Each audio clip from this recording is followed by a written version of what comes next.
Welcome to the Mama's Well podcast, where we are digging deep into the gifts and the gaps of foster and adoptive parenting. I'm Tara Hutton, and I'm glad you're here.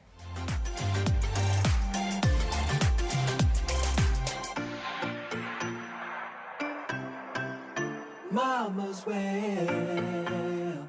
Yes, she is. Hey guys, welcome to Mama's Well. If you are new to the podcast, let me tell you what we got going on here. First of all, what it is not. It is not a place of me talking about how well I am, because I certainly am not well all the time. And it's actually a place where we are talking about becoming well, becoming more whole. And sometimes sometimes we can feel like we are so far from there, but I know that we are always growing. And so that's what this is. This is a parenting podcast about becoming more whole, reparenting some places in ourselves that need nurture still, so that we can be better equipped to nurture our children because they need it. And let me tell you what's going on in my mind right now with what we're about to talk about. Recently, my husband Kyle and I read a book called 20 Things Adopted Kids Wish Their Adoptive Parents Knew. And I knew it was a good book because Kyle, my husband Kyle, who is adopted, he got quiet for a few days, and I could tell he was thinking about it and bringing it up. So I knew that it was provoking a lot of thoughts in him, and it provoked a lot of thoughts in me. And so I had this idea, what if we talked to some adoptees? What if we talked to some grown kiddos who've had some opportunities to process some of the things that maybe they wish that their adoptive parents would have known, and see what their thoughts are on it. And you know, I wasn't adopted, but I was raised by my biological mother, but not my biological father. And I really resonated with a lot that was in this book. And it's hard to talk about things we wish our parents would have known, particularly if our parents are still alive. And so I have this unique opportunity because both my parents have passed away. And there were a lot of things that I wish they would have understood about me, that I communicated, sometimes effectively, sometimes my communication was received well and they understood, and sometimes it wasn't.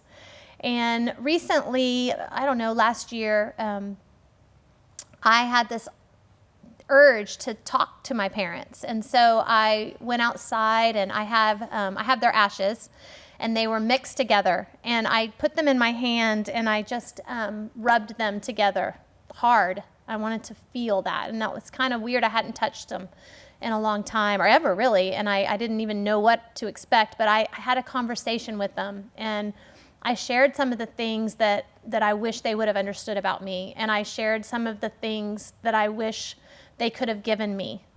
And I shared the things that I was thankful for about them. And it felt good. And I wish we could have had those kinds of conversations when they were alive, but we didn't. I mean, sometimes we did.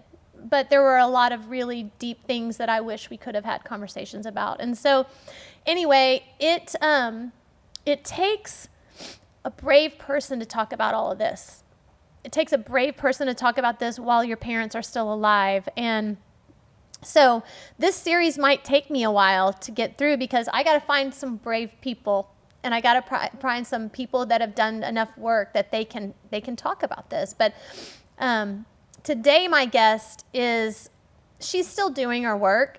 She doesn't want me to tell you that she's done it because she knows that she's in the process of it, but she's doing her work, and she has some supportive family members around her that help her with that.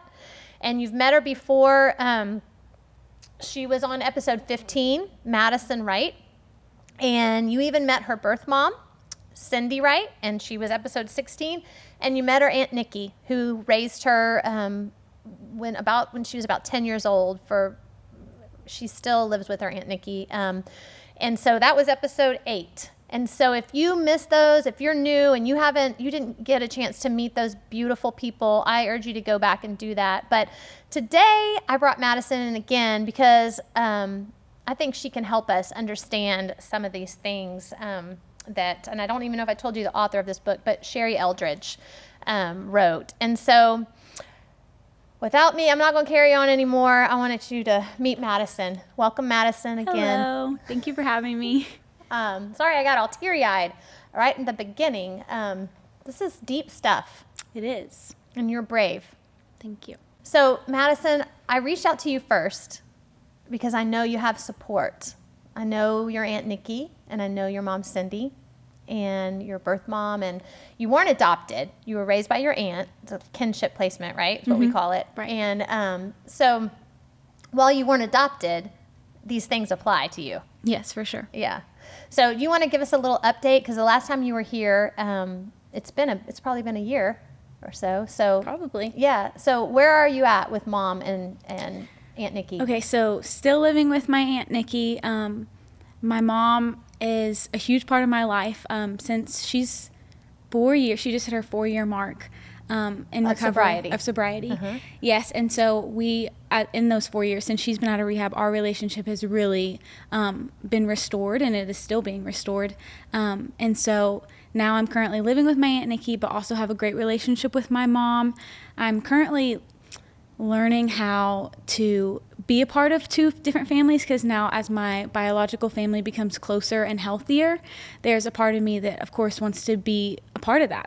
That's my biological family, but also the Benders, my Aunt Nikki's family, is the family that I've been raised with, and I really do consider them family. So now it's a new unique season of figuring out how do I exist in both. Yeah.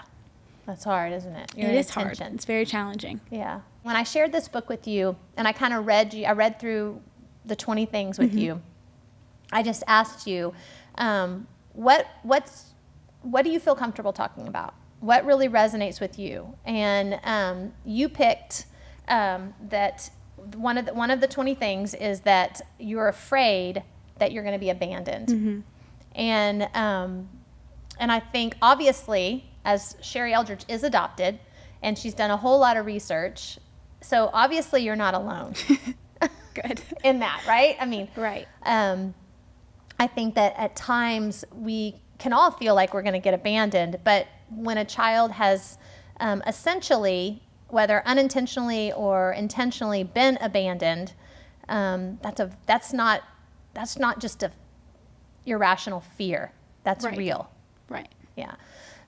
So I wanted to talk about that today. You ready? I'm ready. All right. Well, I'm going to ask you some questions, and then Okay. you just give us your perspective. Okay. Okay? So the first thing I want to know, because it's one thing to say, I'm afraid I'm going to be abandoned, but we aren't always conscious of that, right? So how does it show up for you? When do you know that you're experiencing that fear? Like, what happens in either in your body or your behavior, or how does it show up for you? Well, I think that when I was younger, which this is something my Aunt Nicole has helped me work through a lot, but when I was younger, it was more unconscious. I didn't really know. Like, I would do things, or I would act out in certain ways, or ask silly questions like, if I do this, then will you send me back to Alabama? Because that's where my Aunt Nikki got me from. So I was like, if I do this, will you stop loving me? Or if I do this, will you send me back to Alabama? So, but I didn't know why I was saying or doing those things. It was just like testing, like how much can I push before you are like done with me? And so I didn't really know why I did those things necessarily. So it was more unconscious. But as I've gotten older and I've learned to be more aware of my feelings, I've recognized I do certain things because of I'm afraid someone's going to leave me, or I'm afraid I'm not going to be enough for someone. And I think that as I've become more aware of it, I've really realized that it started with my father, because so my dad's still using drugs and I don't have a relationship with him. But over just honestly the past couple years, I've realized that I really have a root of abandonment and rejection from him not ever being in my life. And so I took it personally, like, oh, it's something I did. And so I put that in my relationships or I have over the past 10 years, more than that. But over the past years, I've put on like, what am I going to do that's going to make you abandon me? Mm-hmm. Yeah. I want to go back to that. I totally hear that dad wound. I just have one question. When you would say to your Aunt Nikki, is this going to make you send me back to Alabama? Did you want to go back to Alabama, or did you want to stay? I wanted to stay. I think I was afraid that I was going to do something unintentionally, or I was going to be too much. She was going to be frustrated that I wasn't as good as her kids in this area, or I was a little far behind. Okay. So I would push and ask questions just to test, like, how much are you really in this? Mm-hmm. Like, how much, because I think any kid with a background, whether it's a foster kid or somebody who is adopted, we've known a lot of inconsistency and a lot of just, we haven't known stability. Mm-hmm. And so for me, that was my childhood. I was tossed around from people to people. And so I was like, okay, nobody else has been in it in my life, like that they're going to stick with it and help me through things. So I was like, how much are you really in it? So it was testing like, what's the make or break? Mm-hmm. And so she like obviously proved that, she was in it. Mm-hmm. But that for me, I didn't want to go back to Alabama, but I just wanted to know that it was like a trust thing. Like I wanted to know, okay, can I fully be myself without having to fear that you're going to leave me, or I'm going to be too much and you're going to abandon me? Yeah. Were these feelings of abandonment primarily with like your Aunt Nicole and or did it transfer over into like all your relationships, like in boyfriends and best friends, and with, did it kind of transfer over into other relationships in your life, or is it primarily with her? When I was younger, I think she primarily got the bulk of it. She was really one of the only people that like felt secure to me. So I would like, unless I feel safe, I'm not going to test it. And mm-hmm. so I felt safe with her. So I would test, mm-hmm. Like, are you going to abandon me? Mm-hmm. But honestly, as I've gotten older, just over the past couple of years, I've realized how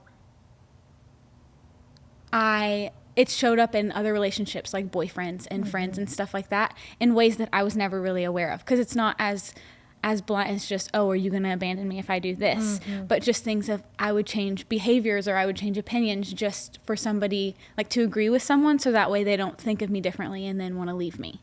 Does that make sense? It makes perfect sense. So that's kind of how it showed up more as I've gotten older. It's more of changing like really who I am and the things that I believe in my opinions for someone else, just for the sake of not being rejected. And yes, for safety. Yeah. So that's how it showed up in other relationships. Yeah. You're so self-aware. That's incredible. And how have you maneuvered that? Like do you say to that person, or are you just still in the process of figuring this out? I'm still in the process of figuring it out, because I think that I have been so unaware of it, of why. Now I'm realizing, and that's something I'm working on even now. But just first of all, acknowledging I do this thing, and then why do I do that? Like getting to the root of the problem, so then I can mm-hmm. really be healed from it. Mm-hmm. And so as I've become more aware of, I sometimes do mm-hmm. change little things about me just to get someone to accept me, like because I want to be accepted really mm-hmm. bad. And so becoming aware of it and acknowledging it has been my first step. And now I'm just working through, being confident just in who I am. Mm-hmm. And so just I'm still working through that, but it's piece by piece. First it was just acknowledging it and becoming aware mm-hmm. of it, and now it's working through. Yeah, and just kind of saying it. It's mm-hmm. hard to. It's sometimes easy to understand something about ourselves in hindsight. Mm-hmm. It's kind of hard to understand it about ourselves in the moment. Right. And so, I have no doubt you're going to continue to get more aware in the moment. Let's see. What are some helpful things, like when it shows up? Like how you said your Aunt Nicole has helped you a lot mm-hmm. with that. Like, what does she do to help you with that? Like how does she help us? Like help me understand how I can better help fight the fears in my daughter. I think that a lot Well, a big thing for me that I know I talked about in the last episode we did together is validation. Okay. So validating my feelings, and you know, my Aunt Nikki, when I would ask those questions, I mean, she would say I was ridiculous and laugh at me, but like it was like part of it was being silly, but she would also be like, hey, like I also acknowledge that those are real fears for you, because sometimes I would ask them in a silly way, like what if I, and this is really silly, but one time I asked, I was like, what if I threw the dog out the window? Like, would you, like, how mad at me would you be? Like, just to see, like, what, you know, what, and I also didn't know what unconditional love really looked like. And so I was learning that when I was, you know, 9 or 10 and on. So it was interesting, the questions I asked. And sometimes it was really silly.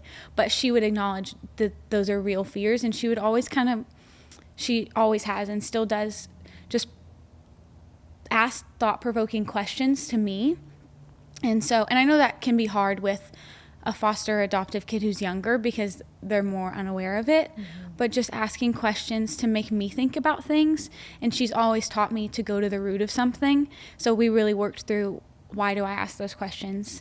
And okay, how much truth is there to that thought? Even though it feels very real to me, she always brought, okay, I know that feels very real to you because of how you've grown up, but how much truth is there really to that? And just being consistent and proving, you know, I'm here, like I love you, I'm not going anywhere, but also we're gonna work through these things because it's so beautiful, validating your feelings, and also laughing with you at the silliness of it, and yet still validating your feelings, because sometimes parents can stop at that's ridiculous, but you needed to understand that while that thought was ridiculous, underneath it, the root was not at all ridiculous. Yeah, that's really important. And that's so yeah, definitely just like being aware of the root, trying to find the root of why we ask those questions or why we fear abandonment, and working through that root. And she was doing that with you when you were 9 or 10 years old. I mean, 10 probably. That's when I started living with her. So that's wonderful.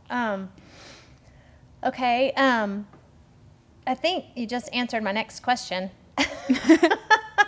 How do I, you know, you've in just a few words, Madison, you've given so much insight to me.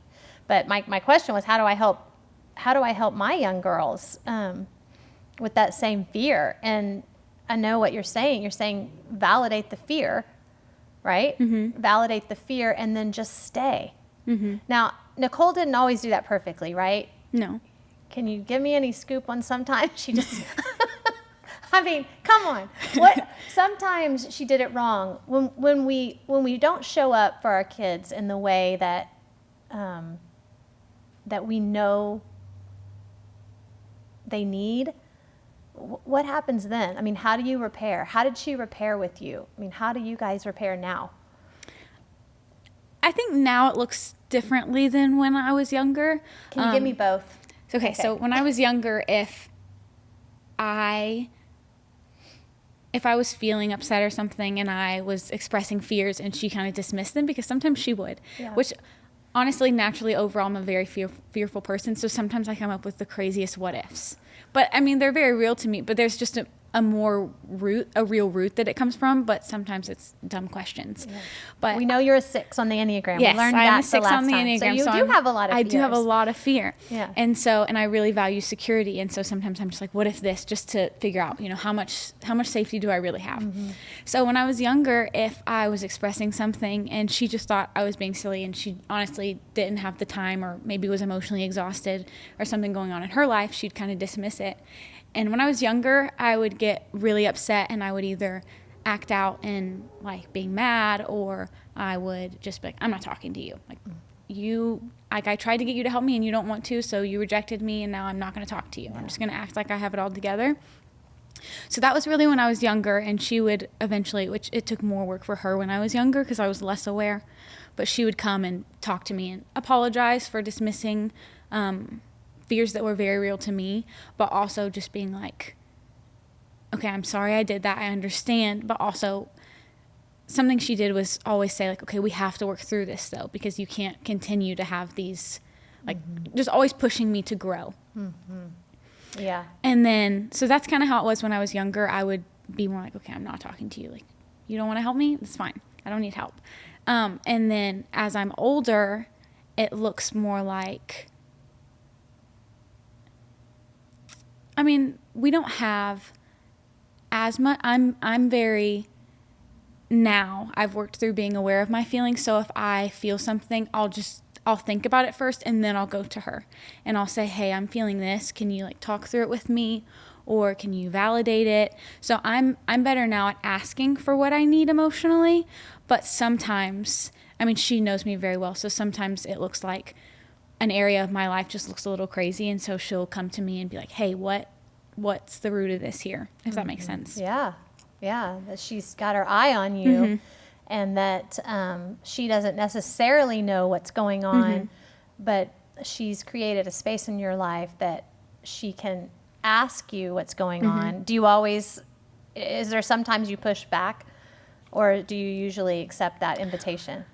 Honestly, since I turned 18, there just became this thing of like, I'm an adult. And I do not have it figured out at all. But there was just this, like, I want to be independent. And so for a while I was like, I got it. Like, it's okay. I got it. And then now, like, over the past, honestly, like 6 months, I've been like, actually, I don't got it. Can you help me?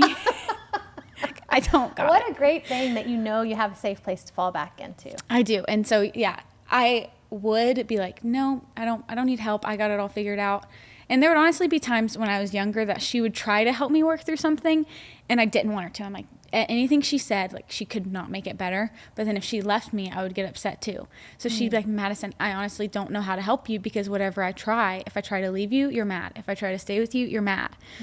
And so then I didn't really know what I needed, but there was comfort in her just like sitting there and just like being with me, but not like, don't try to fix it, because I don't even know how you could fix it, because I don't know what I'm feeling. Yeah.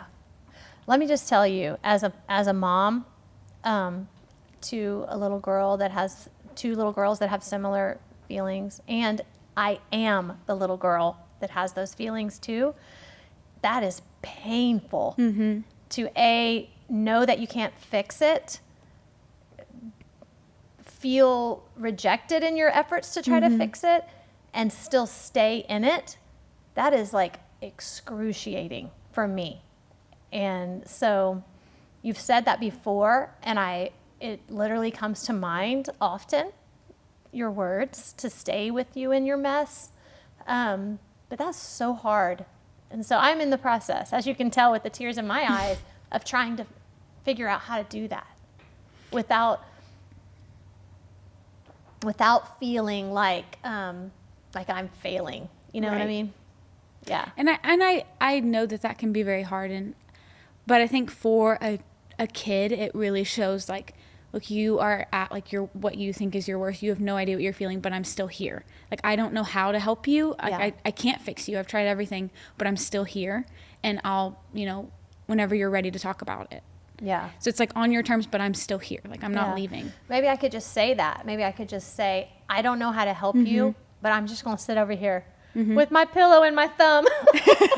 And then eventually, that's literally what Nicole would do. She'd be like, I don't know how to help you. I've tried everything, but I'm just going to, and I'll be like, okay. Sometimes I'd ask, okay, but will you stay? Yeah. But she really learned, like, I'm going to stay. And then eventually Madison's going to come around. Once I calm down, I get all my screaming and the pillow out, and I calm down, I would always come around and say, okay, I feel this. Yeah. I don't know why I feel it. It sounds dumb, but I do feel it. Yeah. That's awesome. I love to hear you. You always so inspire me.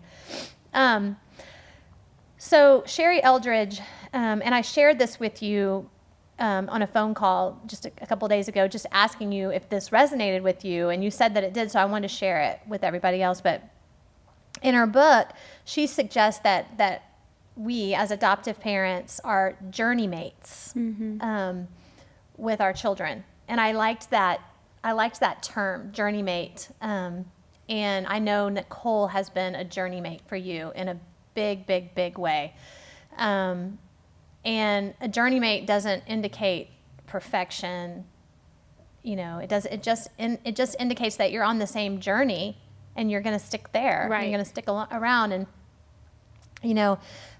for somebody like me, and I know Nicole has her own things that she's worked through too, but sometimes I can get lost in being the little Tara, and it's hard for me to be the mom Tara. And so that journey gets kind of conflicting sometimes, but we're staying with it, obviously. Right. But I just wanted to read you. She says that ideally, ideally, a journey mate is a healthy parent, one who has worked through her own issues of abandonment and therefore does not project her unresolved pain onto her children, so that we are able to be emotionally present for our children. That is truly the work for me. That's what Mom as Well is about. I am still working through my stuff, and I think that, I don't know, this might be discouraging for you as you are 20 and I am 50, that I'm still working through it. But this has been the process for me of becoming more whole and more healing. Sure. And I think that she actually helps me. Sometimes it's just painful. They help me. So anyway, without any more about that, I wanted to read you, let's see, the journey mate. The journey mate, what the journey mate's role is to demonstrate empathy and empowerment, to provide to help empower the child. So what do you think of when you hear the word empathy? When I think of empathy, I think of, again, like validating my feelings. Okay. That's like the biggest thing, like just understanding or trying to understand. Because I know that sometimes, or for you have, like you said, you sometimes get in like little Tara moments. Yeah. But sometimes foster or adoptive parents haven't had that. Like they just want to help, but they don't necessarily understand. So just trying to understand, trying to have an open ear. And because I think sometimes, especially with young kids who have a fear of abandonment or any kind of fear, they can, like a parent can see like, oh, you're gonna be okay. Like I see the other side of it. But for a kid, even if it's like the silliest fear, it's really, really real to them. So validating and trying to understand is what empathy looks like for me. Really seeing you. Really just like feeling seen, feeling heard, feeling understood, which I know it's impossible for everyone to understand, but just like trying to. Yeah, I think that feeling is so important because I can look at you, but if I really see you. Right. And if I can listen to you, but if I really hear you. So I think that is our work. And then what about empowering our children? Helping children see them so that they can be strong even in their broken places is what she says, and being strong in your broken place. Right. I think empowering is something that my Aunt Nikki did really well. She always like spoke over me, like, look, I know this has all been really hard, but you are going to be so impactful one day. Like you're going to work through these things, and always encouraging me, like I will see the other side of everything that I've ever faced. So that has been really empowering, and just speaking like gifts that she saw in me before I ever even saw them. I can see that, she is good at speaking things over you. And I think sometimes when we're in the middle of our broken places, like it's hard to see that we're ever going to either something good's going to come out of that or that we're going to get stronger. That is hard for me. And Sherry Eldridge in this book, she shares a passage written by a lady named Maxine Harris. I don't know who that is, but I wanted to read this because it meant something to me, and I think it meant something to you, and I suspect it will mean something to others. But she uses it as a metaphor, this little passage, as a metaphor for the loss that our childhood loss, the loss that you've experienced, the loss that I've experienced, the loss that our children, all of us at some point have experienced loss, and what can come from that. So the loss that is forever. When a tree is struck by lightning, if it survives, its growth is altered. A knot may form where the lightning hit. The growth on one side of the tree may become more vigorous than the other side. The shape of the tree may change. An interesting twist or a curious split has replaced what might have otherwise been a straight line. The tree flourishes. It bears fruit. It provides shade. Becomes the home to birds and squirrels. It's not the same tree that it would have been had there not been a lightning storm. But some say it's more interesting this way. Few can remember the event that changed its shape forever. How does that feel to you, Madison? when you hear that? Do you see yourself as that tree? I do. I think that, like, I really, really love that poem, but or that little passage. Yeah. I think that it resonates a lot with me in the sense of feeling like when I was younger, I always wanted like just a picture perfect family. Like I wanted to be just like a normal tree that wasn't struck by lightning, but I was very aware of my family's not like that. And so I relate a lot to, being like a tree that was struck by lightning. And when I was younger, like I said, I always wanted to just be like normal, and I wanted to just be normal. Nobody ever noticed me. And now I am really becoming a lot more comfortable, and it's an everyday thing, a lot more comfortable with, my life is different. I don't have the perfect mom and dad and a family, but it's different, but it's beautiful, and it's still like I have things in my life and impacts I'm going to make that other people couldn't make if I didn't go through these hard things, like the tree, if it wasn't struck by lightning. So that's something that every day I have to, and it really creates a new level of authenticity, of the more I become just okay and comfortable, and realizing that it doesn't make me look like, I love the end. It says, few could remember. What is it? What's the end? The last thing? Few can even remember the event that changed its shape forever. Because that was a huge fear on me of like, oh, if people see me in this, like what happened to me, they're not really going to want to be around me, or they're going to think less of me. And so now, like, I love that few could even remember, because you see the end and what like amazing things and so that's something I hope for my life, and that I see even more now. I definitely see it in you. And I see like your, I'm sorry, I just love you so much. And I hear you and I see you. And a little story I just want to tell about you is when you first came from Alabama, my husband Kyle was doing some songwriter camps for kids. And your Aunt Nikki said, I think you might like this. I remember that. And you came to the songwriter camp and you wrote a song and you performed the song. Very scared, performed the song in front of, I don't know, maybe Lots 200 people in a music venue that is very popular around here. It was a very nice stage. This wasn't, a little bitty made up stage. We had lights and sound, and it was a big deal. And it was a song that you wrote that week about your life, and a very vulnerable song.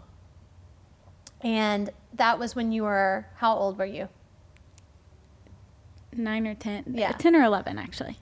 And I just started living with my aunt. So now I see you often helping lead worship at a churches, multiple churches you've led worship at, or participated in worship, done announcements in front of all of these people.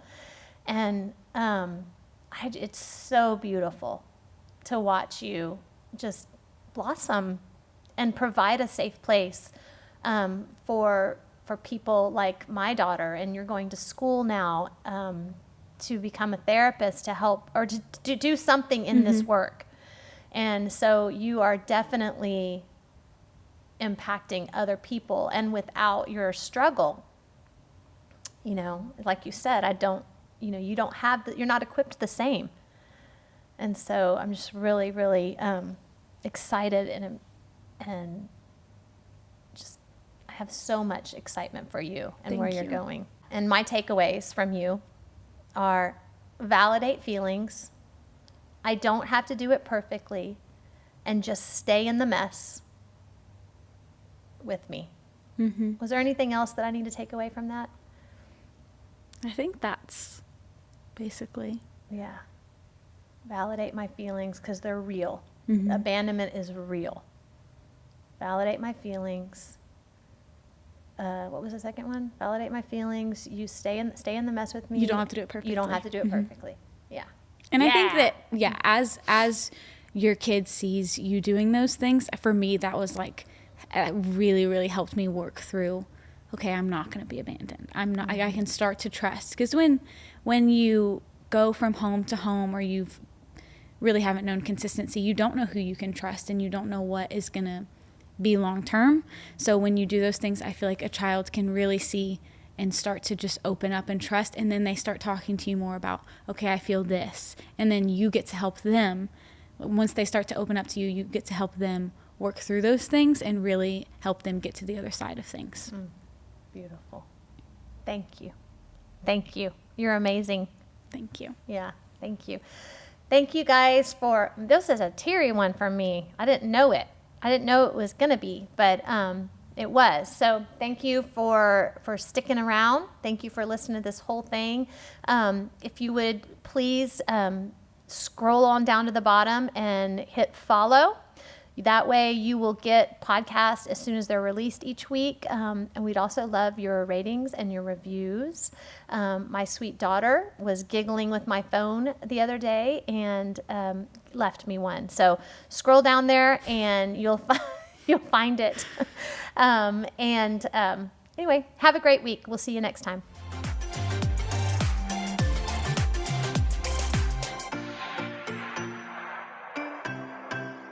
Mama's way.